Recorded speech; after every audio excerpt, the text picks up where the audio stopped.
презентовали проект создания документального фильма, посвященного первому заместителю председателя Меджлиса крымско-татарского народа Нариману Джилялу.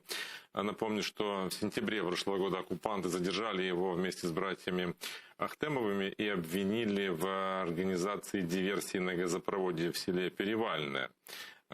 Уже по оценкам правозащитников это дело политическое. Это такая своеобразная месть оккупантов за участие Наримана Джиляла в Крымской платформе, в саммите Крымской платформы, который прошел в августе прошлого года, ну и за его принципиальную позицию непризнания оккупации полуострова. Таким образом, оккупанты хотят через это дело представить Меджлис уже не только экстремистской, как они считают, организацией, но и террористической, что развяжет им руки в дальнейшем преследовании всех членов Меджлиса, а это тысячи человек в оккупированном Крыму.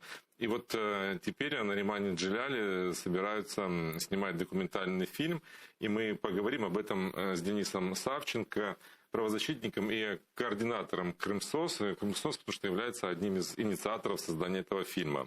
Здравствуйте, Денис. Здравствуйте, спасибо за приглашение.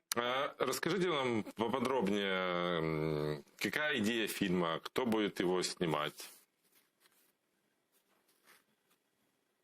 Вы меня слышите? Эта идея, идея создания этого фильма к нам пришла от журналистки и режиссера Натальи, точнее продюсерки Натальи Гуменюк, которая уже работала не один раз с фильмами, связанными с темой Крыма. На самом деле задержание Наримана Джиляла стало большим шоком и стало действительно реакцией на его очень активную публичную позицию, его не только политическую позицию, но еще и ту работу, которую он проводил. Потому что, например, Нариман Джилял в 2018 году был первым, кто начал сбор помощи для украинских моряков, задержанных оккупантами.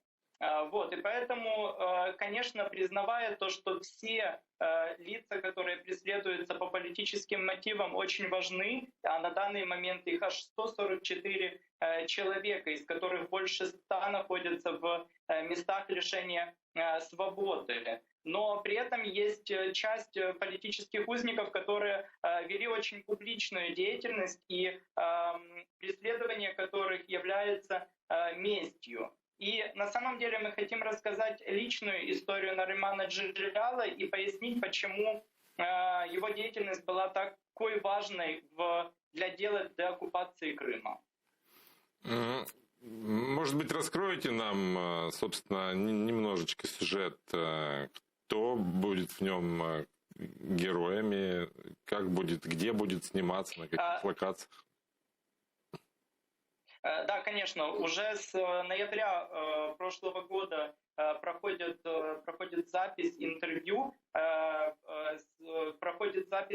с теми людьми, которые знали, которые работали с Нариманом. К сожалению, из-за вопросов безопасности я не могу много рассказывать о том, где именно проходят съемки и с кем общаются, но, конечно же, после презентации и после просмотра фильма мы сможем больше показать информации. На данный момент я могу только сказать две вещи, что, как я сказал, уже начались съемки, и окончание съемок запланировано на май 2022 года. Вот. И сейчас мы также запустили кампанию по сбору средств на Спільно кошти и на Big Idea, где благодетели, те, кто будут передавать деньги, смогут увидеть фильм, смогут также получить, как нам кажется, ценные подарки, связанные с Крымом.